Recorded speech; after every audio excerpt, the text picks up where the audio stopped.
I'm not a regular speaker, so I'm going to speak to you the best way I can and present to you my personal experiences in the fashion industry and what we've gone through with regards to global exports, sharing some of my my learnings throughout the years that I've been doing this business.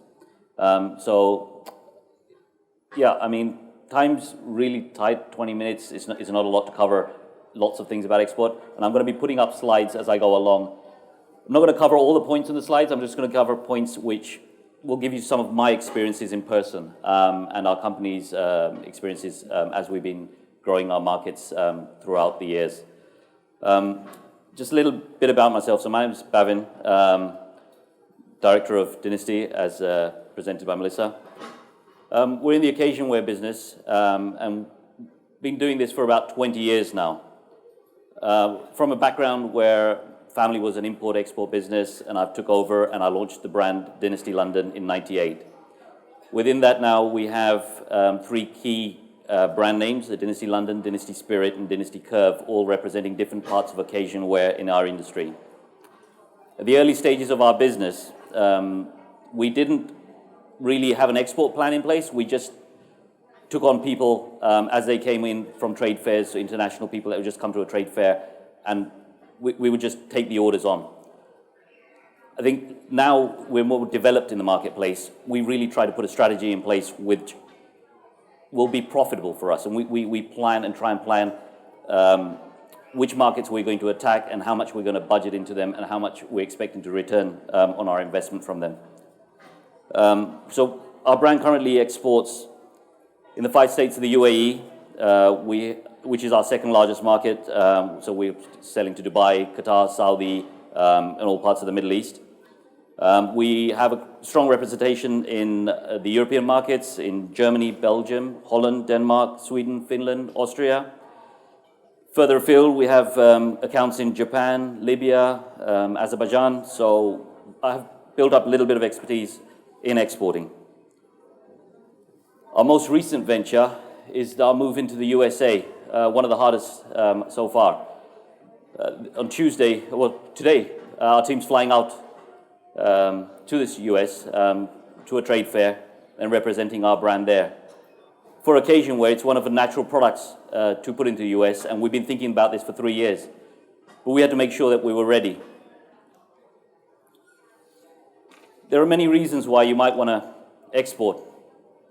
For us, it's international brand recognition, increasing sales, and taking benefits from opportunity cost of sales.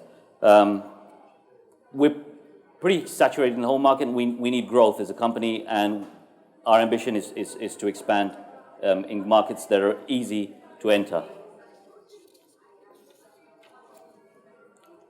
When we're choosing a market, as a company, we try to work with one which got very few restrictions to entry. There are countries that we've operated in before that we pulled out of because we found it difficult through legislation or through importing or certain features that were there that would made it difficult for us. So we try and work with countries now that we can easily export into and work with language-wise, account-wise, and several ways. If you do it right, there is, of course, significant profit in your growth. And choosing the correct overseas market, extremely important because you don't want to be wasting all the time, energy, and effort that your team's putting in. There's lots of factors that we found were important. One of the things that why we left the US for a 3-year period was that we didn't feel that we were ready in the back-end office. We weren't financially stable at the time to take on potential orders. Now we are. We had to make sure the production team was ready to take on the larger orders. We had to make sure that the administrative team were ready to key in the orders and to process them. So there's lots of things that happen in the back end that you need to be sure that you're ready and confident when you go and export, that you're going to be able to deal with the orders and deal with the customers and give them the best customer service possible. You need to talk to your suppliers when you're going to go into international markets. Let them know you're going to expand, and you've got to make sure that they're going to be ready to deal with your production. You may not be able to meet delivery times if they're not ready or they don't have the capacity to take on the extra business. So when you're choosing your market, you've got to make sure that your foundation's strong. For us, payment policy plans are important as well. We don't like to work with countries like, well, in Europe, you've got Spain, you've got Portugal, Italy, where perhaps the local companies are known to give 90 to 120 days credit. It doesn't work financially for us, and we would avoid operating in those markets, but that's our personal choice. We want to work with countries like Germany and Scandinavia, where payment terms are 30 days, natural, and we can get coverage on them. You've got to look at legislation, which is very important. Every country in Europe, in the Middle East, in the USA have their own policies when it comes to legislation, looking into detail. We've had to rewrite our own order books when we went off to the US because the ones that we use for Europe and the UK don't relate to some of the legislation that the US have, so we have to make it relevant for them. You've got to be logistically ready. You've got to make sure that transport networks are in place. We have shipments that, because we produce in China, we have shipments that come in from China into the Middle East directly, so it's on an ex-works basis or an FOB basis. We ship from the UK into Europe. So, like, logistically, we got to make sure that we sound and we can make sure the goods are being delivered on time and in a professional way.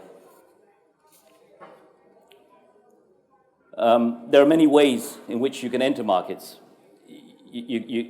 For us, we try to work directly from our country here and email clients, send them profiles.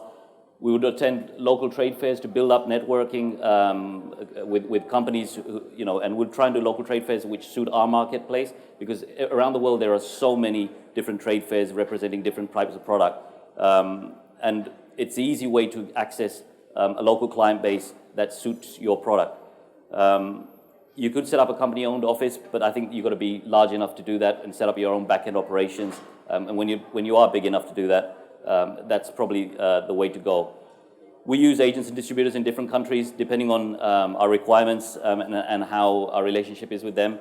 But it's important to understand the legislation behind that as well, because Europe protects agents and distributors in a very strong way, and we are impacted by that being in the UK.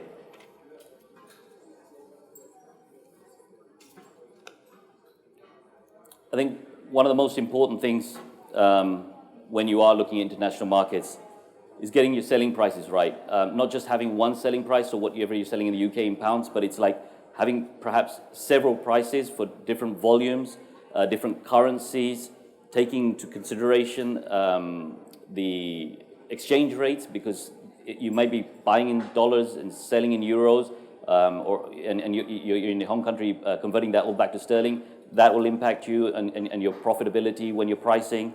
So just when you're looking at exports and your pricing, you've got to be competitive. You've got to look at competitors' prices, because you may not be established in say, a country, and it's easier for a local company or customer to buy from a local supplier, and your pricing policies may be too complicated for them. They don't want to get involved in currency exchanges. When we're supplying to the US, we have to price our products in the US in US dollars, have them pay us in US dollars, and make sure that we're not going to lose any money on exchange differences. Our pricing policies have to take account for perhaps agent commissions, distributor commissions, discounting. So there's lots of factors when you're pricing. So one is just make sure that you're profitable and you've accounted for all the different potential price factors that customers are going to ask you for. When we're exporting, we spend a lot of time trying to localize ourselves and our product to fit the marketplace. One of the things that we've had to do is repattern our products when we're delivering into the UAE. We have a different fit size pattern for our garments that are going into the UAE. The body shapes are different. In Europe, we have UK and Europe, we have the same fits, but in the US, we've had to create a new fit size for the garments going into the US. So it's just like getting your sizing right, getting your labeling right. You may have legislation behind labeling, so we were exporting to Egypt, and we had to put Arabic care labels in just to make sure that we're legislatively compliant, as well as making sure that we can take care of local considerations. Culture is a really important thing when you're exporting.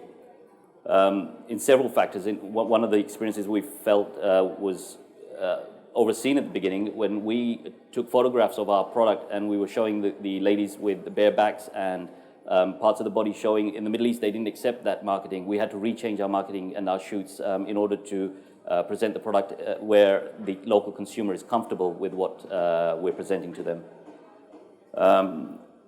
You've got to localize yourself in terminology, just making sure that you understand not just legal terms, but the way that people talk about the different products. When you're selling, here we sell trousers, in the US, they're looking at pants. You know, you're selling pants here, you're selling a different product. So it's just getting your terms right, getting your knowledge about the country right, getting the cultural feel right, you know, allowing for the different prices to reflect the countries that you're representing, and making it easy for buyers to buy from you. Because the most important thing is you want to make it so easy when you're exporting for buyers to come to you, as opposed to a local company that they can work with it quite easily.